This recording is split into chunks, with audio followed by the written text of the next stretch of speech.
We're live from New Delhi. You're watching DD India Live, India's voice to the world. I'm Lipakshi Khurana, coming up in the next 30 minutes. India's aviation sector to get big boost. Prime Minister Modi and the President of Government of Spain, Pedro Sanchez, to inaugurate C-295 aircraft plant in Gujarat's Vadodara.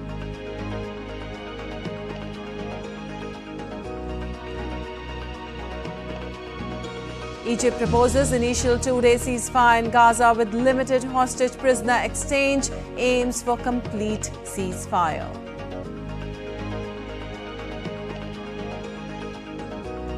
As the U.S. presidential race enters its final stretch, Harris campaigns in Philadelphia, Trump holds rally at Madison Square Garden.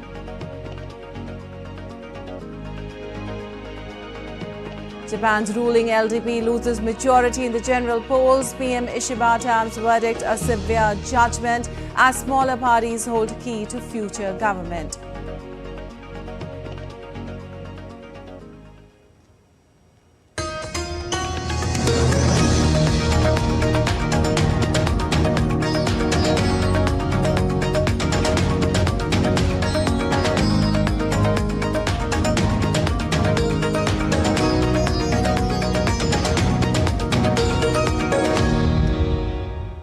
Well, on to the top story this hour. President of Government of Spain, Pedro Sanchez, arrived in West Indian city of Vadodara early on Monday on a three-day visit to India. This is the first visit of President of Government of Spain, Sanchez, to India.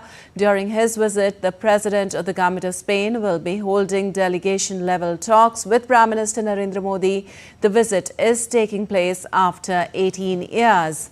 Earlier, Prime Minister Modi and President of Government of Spain, Sanchez, have met several times on the sidelines of multilateral meetings.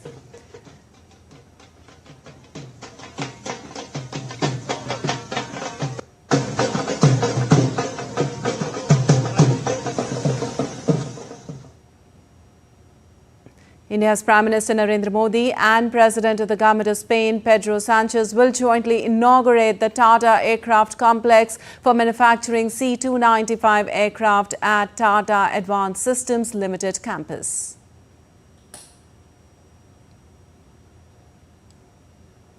Well, Prime Minister Narendra Modi, along with the Spanish Prime Minister Pedro Sanchez, will jointly inaugurate the Tata aircraft complex for manufacturing C-295 aircraft at Tata Advanced System Limited campus.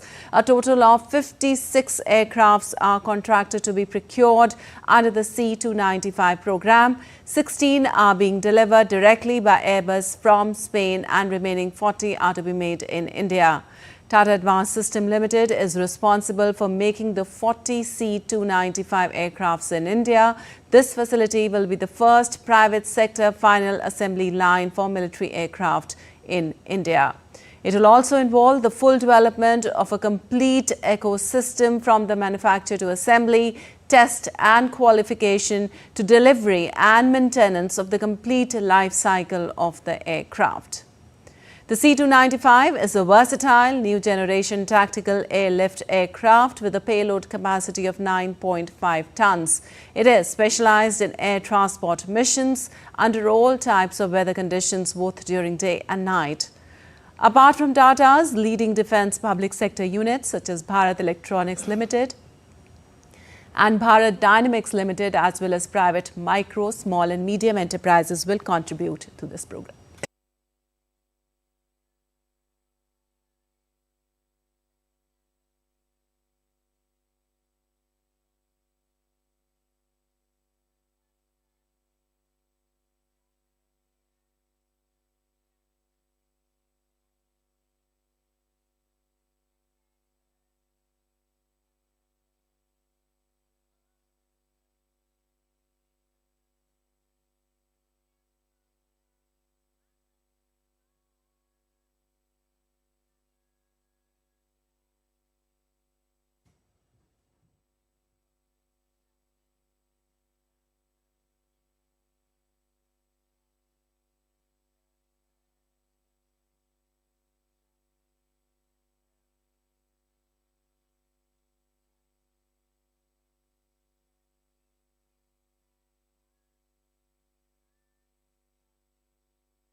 Well, earlier in October 2022, Prime Minister had laid the foundation stone for the Vadodara final assembly line. The Ministry of Defence in September 2021 signed a 21,935 crore rupees contract with Airbus Defence and Space SA Spain for supply of 56 aircrafts.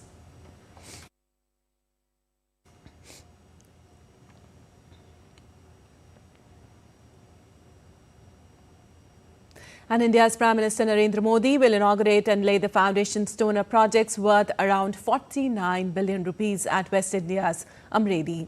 Prime Minister will inaugurate and lay the foundation stone for various road projects worth more than 28 billion rupees.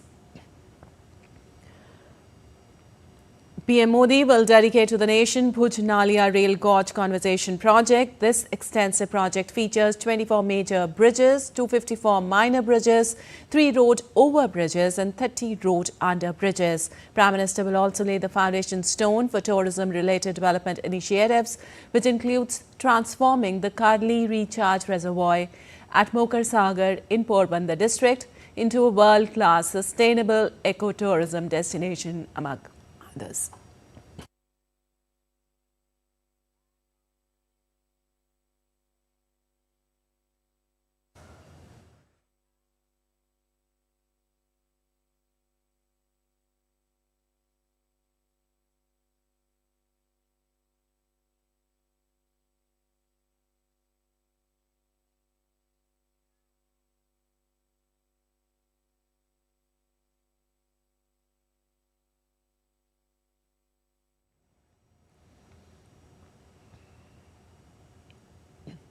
Well, the sea phase of the 31st edition of the Singapore-India Maritime Bilateral exercise will be conducted on Monday. Singapore Navy ship RSS Tenacious with embarked helicopter is taking part in the bilateral drill since 23rd of October.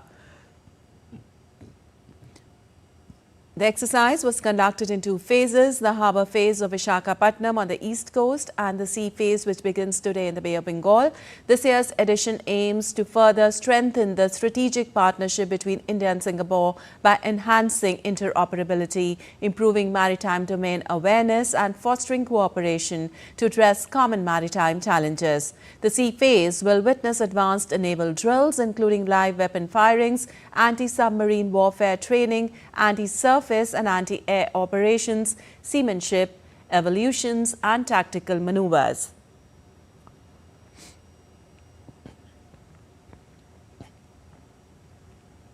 And now let's take a look at other stories making news today.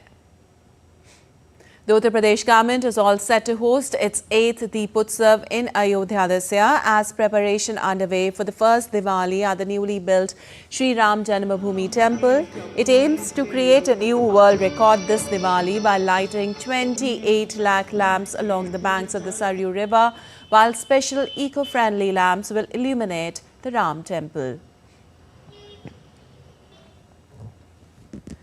Vadodara's Bap Swaminarayan temple celebrated Diwali with a grand Maha Aarti featuring 5,000 oil lamps. The vibrant event symbolizing light's victory over darkness reflects Diwali's cultural richness. Thousands of devotees gathered, uniting in this spirited celebration.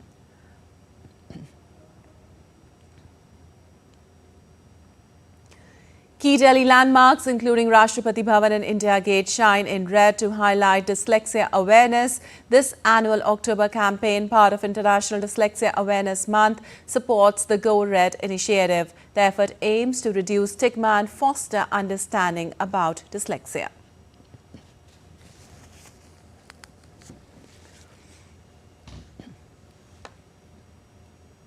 Well, in the spirit of Diwali, a heartwarming initiative by the Blind Relief Association in New Delhi is showing how true light shines from within. The Diwali MAA offers more than just festive shopping. It's an inspiring showcase of self-reliance and talent displayed by visually impaired students. As a report by DD India's correspondent Kriti Vadhera. From hand-painted candles to eco-friendly bags, pouches and delicate paper mache items, every product at this festive market is crafted by visually impaired students. These items reflect their skill, dedication and creativity while also highlighting how art has empowered these individuals. I should say that it is not Blind Relief's Mela, it is entire Delhi's Mela. The main objective is to show the capabilities of the persons whom we train. And one of the most important product or one of the prominent product is the candles, and which is associated with Diwali. What better product could be? And over the year, the range of products that our trainees make has increased substantially. The fair has also set up special food counters where the visually impaired students serve a range of Diwali treats. This involvement goes beyond creating items here. They gain confidence and independence, running their own food stalls with a sense of pride and accomplishment. हमने मेले की तैयारी की, क्या क्या हमें मेले पे देना है, फिर हमने वो सब कुछ तैयार किया. जैसे सैंडविच है, बर्गर है, ओपन और क्या कहते हैं मोमोज हैं, पनीर वाले, वेज बारे, कप नूडल्स हैं, और हमने चॉकलेट खुद से बनाई थी, कुकीज़ भी अपने आप से बनाकर तैयार की थी. हमने बनाए पेपर हैंड बैग, एनवलप और उसका नाम है बिग बैग. जो पेपर का जो सारा आइटम है वो हम बनाते हैं. मैम मेले की तैयारी हम लोगों ने किया पेपर बैग गिफ्ट के लिए, कैमस बैग, और हमने 19 कार्ड बनाया. हमने मुझे बहुत अच्छा लग रहा है. मेले की तैयारी होने के बाद हमने यहाँ पे सेल भी कर रहे हैं. मुझे बहुत अच्छा लग रहा है जैसे कि हम यहाँ पर सेल कर रहे हैं. मुझे लग रहा है कि हम कोई बिजनेस कर रहे हैं. मैंने जिप पाउच बनाया, पोटली बैग बनाया और इंट्रोएटिव वाले बैग भी बनाया, प्रिंटेड वाले भी बैग बनाया. हमको 1 महीना हो गया वो मेला लगाते हुए. मुझे अच्छा लग रहा है कि ब्लाइंड लोगों की चीज़ दुनिया भर की लोगों पे जा रही है. Another highlight of this Diwali Mela is the massage booth where trained visually impaired individuals are providing massages. This opportunity not only strengthens their self-reliance but also builds their professional skills, promoting financial independence in a unique hands-on way. This Diwali Mela of Blind Relief Association here at New Delhi is not just a festive market, rather it's a beacon of hope, inclusivity and of course empowerment. So this festive season, let us all celebrate the spirit of Diwali with a noble cause. With camera person Yogesh, I am Kriti Vadhera reporting from New Delhi for DD India. And still to come in this edition of DD India Live. Georgian president slams fraud election, calls for protest after ruling party wins. And in sports, Ethiopia's Yosef Kejelka sets new men's half marathon world record. And we'll also show you Diwali at London's Trafalgar Square, celebrated every year with great vigor.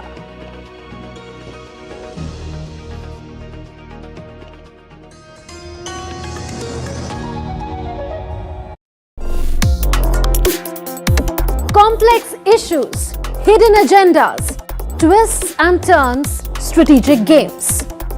We think all dots are linked. We just need to connect them. Join me every week as I connect the dots to unravel hidden designs in statecraft, mysteries, and decode issues that matter to you. Watch Connecting the Dots with me at these times on DD India.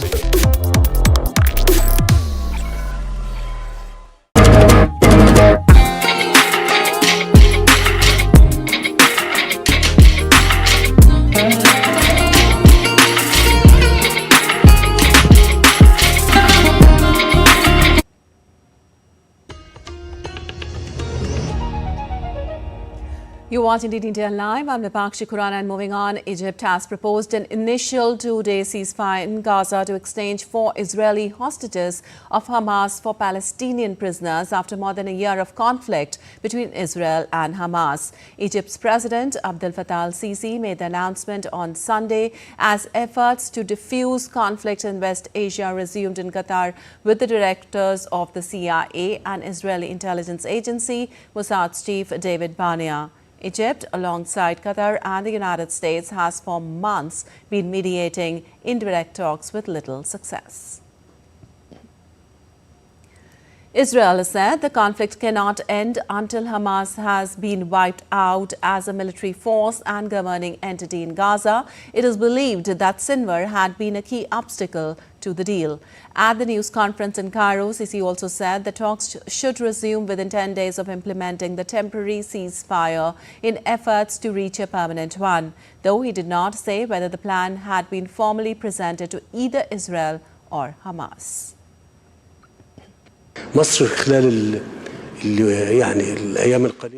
In Egypt, during the past few days, efforts have been made to move the situation towards a two-day ceasefire during which 4 hostages would be exchanged for some prisoners held in Israeli jails.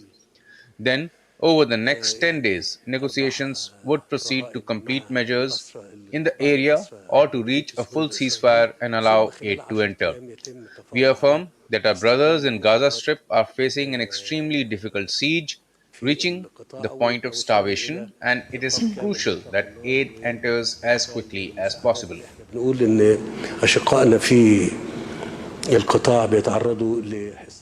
Well, also, Israeli Prime Minister Benjamin Netanyahu said that Israel fulfilled its promise to retaliate against Iranian attacks on its cities. He was addressing a memorial ceremony for soldiers who were killed during and after the Hamas-led terrorist attack on Israeli communities on October 7, 2023. Israel launched the strikes in retaliation for an October 1st attack by Iran, which fired about 200 missiles at Israel. There has been public and diplomatic pressure on Netanyahu to do more to strike a deal to secure the release of the remaining captives held in Gaza. Netanyahu said Israel hit hard Iran's ability to defend itself and to produce missiles. In the early morning hours of Saturday, we fulfilled our promise. The Air Force attacked throughout Iran. We hit hard Iran's defense capabilities and its ability to produce missiles that are aimed at us. The attack in Iran was precise and powerful and achieved all of its objectives. Well, just 9 days away from the U.S. presidential elections on November 5th, both Democratic and Republican rivals verbally pounced on each other to score their points and convince the voters in their favor. But they also faced flack from protesters on the rally sites. The Democratic candidate and U.S. Vice President Kamala Harris addressed a rally in Philadelphia. Before the cheering crowd, she showed confidence in her voice and tried to convince the electorate to vote for her or regret for next 4 years. Win. We will win. We will win. Donald Trump, who spends full time looking in the mirror, focused on himself. However, some protesters also gathered at her rally site and raised slogans. They accused her for ignoring the Palestinian concerns amidst ongoing conflict between Hamas and Israel. But Harris tried to address their concerns too.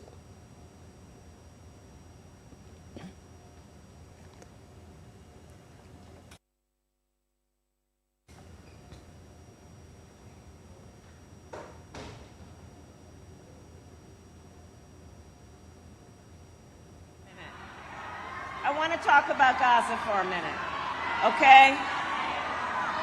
We can and we must seize this opportunity to end this war and bring the hostages home.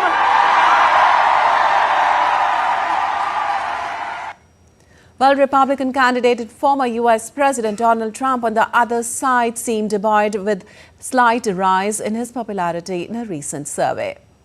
In a rally at Madison Square Garden in New York, Trump made scathing attack on his rival Kamala Harris. He sharpened his attack on Harris for non-performance during the last 4 years. Taking swipe at his rival, he asked voters to reject the Democratic candidate. Next Tuesday, you have to stand up and you have to tell Kamala Harris that you've done a terrible job. That crooked Joe Biden has done a terrible job. You've destroyed our country. We're not going to take it anymore. Kamala, you're fired. Get out. Get out. You're fired.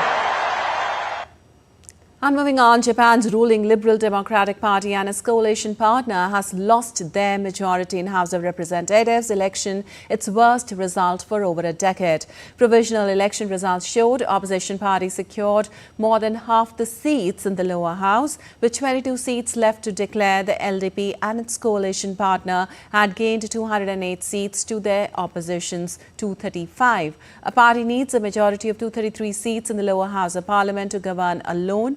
The election was called by the LDP's new leader, Shigeru Ishiba, 3 days after he was selected as new leader before he had been officially sworn in as Prime Minister. Ishiba said he would wait until the final results before considering potential coalitions or other power-sharing deals. While Japan's former Prime Minister and the leader of the Constitutional Democratic Party, Yoshiko Noda, hails a great achievement by his party. The final result has not come out yet, but it's been a tough ride until now. I did have a feeling that it would be a very tough race in the middle of our campaigning. We are receiving severe judgment. Voters express their strong desire for the LDP to do some reflection and become a party that will act in line with the people's will. I think a change of government is the biggest political reform. If there is an opportunity, other parties will sincerely respond after the election results. We will think about how to take action in the special diet session and battle in the upper house election.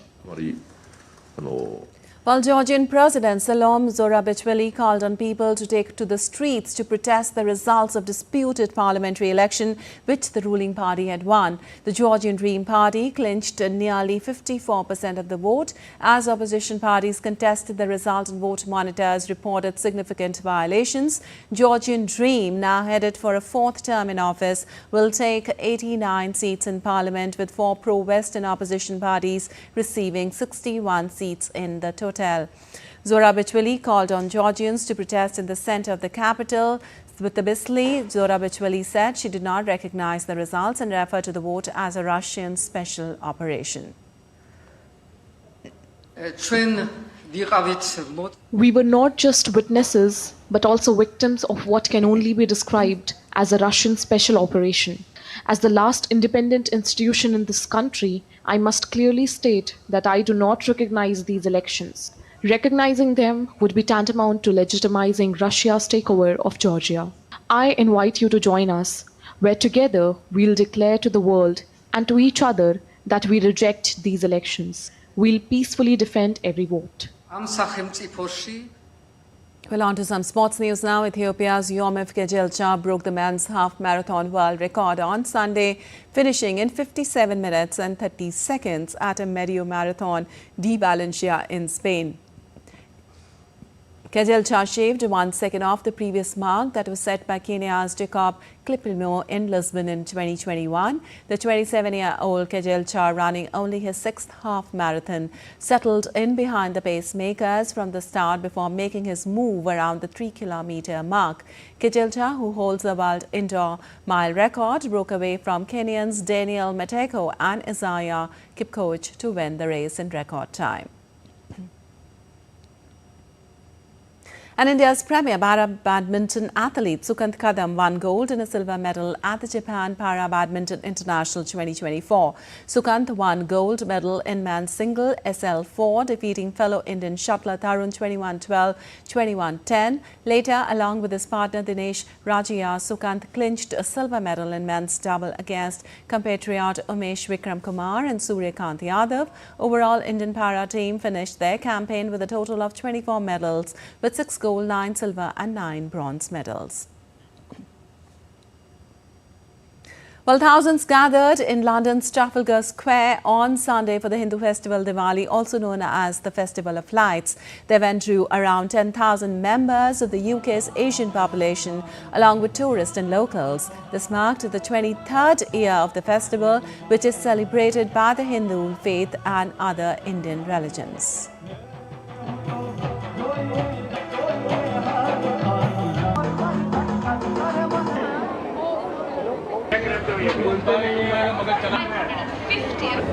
This celebration has not...